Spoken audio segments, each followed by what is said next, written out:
Lewis, the fundraising director for the Women's Democratic Club of Utah, and we are in the middle of our 2025 municipal elections, and the Women's Democratic Club is hard at work supporting our candidates, trying to get them elected throughout the state. And I'm here today with Ray DeWolfe, who is running for office in South Salt Lake for City Council.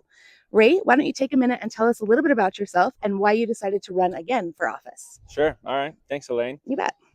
So my wife and I lived in South Salt Lake. Been living there for about 10 years now. Okay.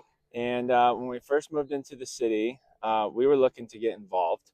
And so I actually ran for city council and was elected back in 2017.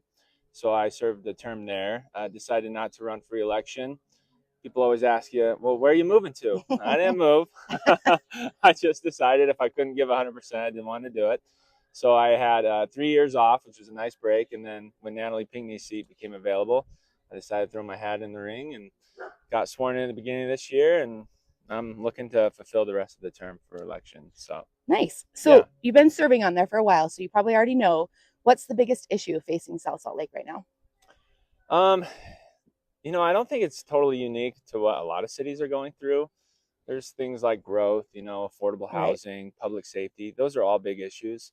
I think with South Salt Lake, something that maybe is a bit more unique is we're close to a big city, Salt Lake City. Right. And we've always been a historically small city.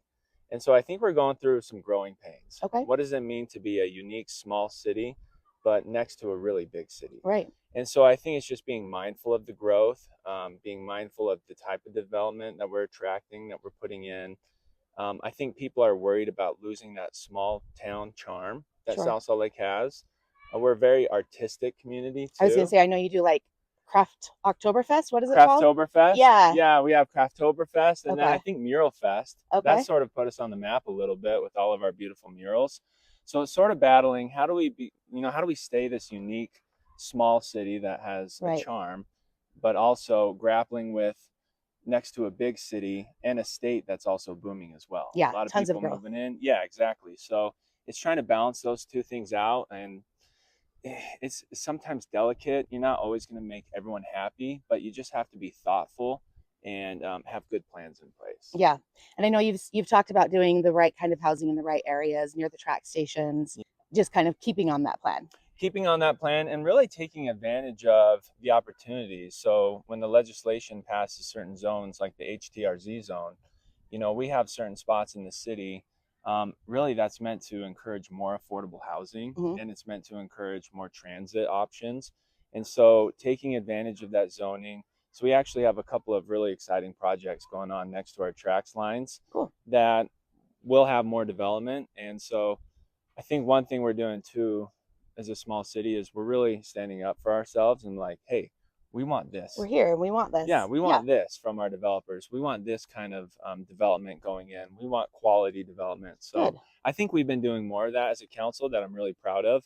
And in the next few years, we're going to see some outstanding projects come to life. Fighting for South Salt Lake. For sure. Love it. Our initiative that you'd love to champion? I actually just got off a call earlier this week from a guy that lives in the city that said that he'd really like South Salt Lake exploring more of the community renewable program, energy program. And I was sort of surprised that South Salt Lake already isn't one of the, cities involved in it. Sure. So I'm going to look more into that. It's essentially, again, legislation passed by the state where it's a partnership with Rocky Mountain Power where cities can sign on to be part of this renewable energy project, where a lot of the funding goes to renewable energy and it puts all of your customers within the city on renewable energy. Okay. And so it's something that I'm going to look into that I think could be an exciting new project. Got to be mindful because the first thing that comes to people's thought is, or minds is, is this going to increase my bill? Yeah. And so I think we want to be mindful of that, Sure. especially for South Salt Lake, because we have a lot of residents in our community that are on the lower end of the spectrum for income.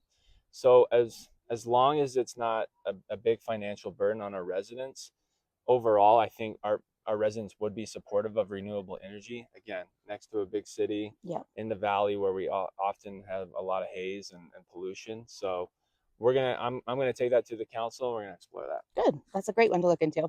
Okay, so they get ballots dropped this week, actually coming out really quick here. They see your name on there. Why should they vote for you?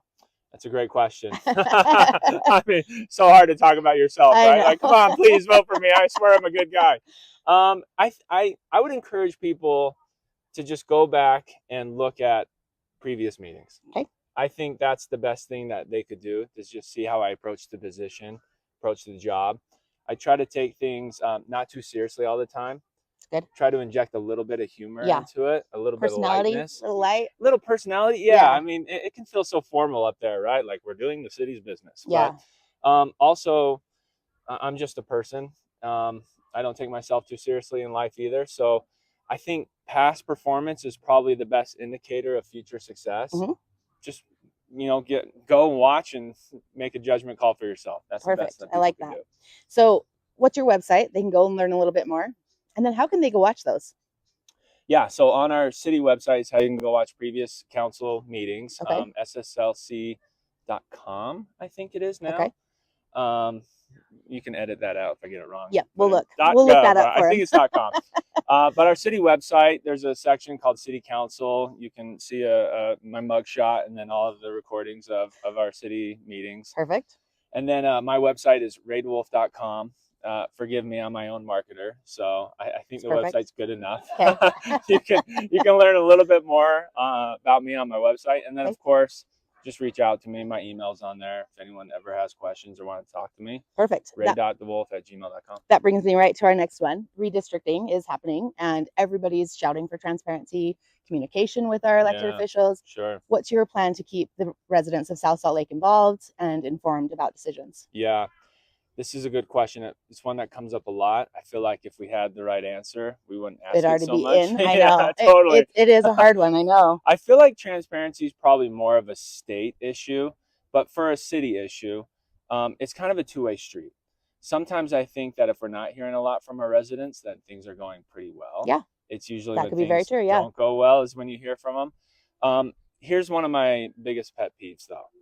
It's when people have their mind made up over an issue and they take it to council meeting and they just vote on it without ever having a discussion on why.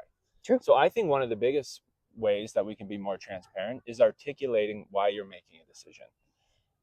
The typical answers are, we can hire a comms person and more social media, and we'll get on TikTok and we'll do all this. Yeah.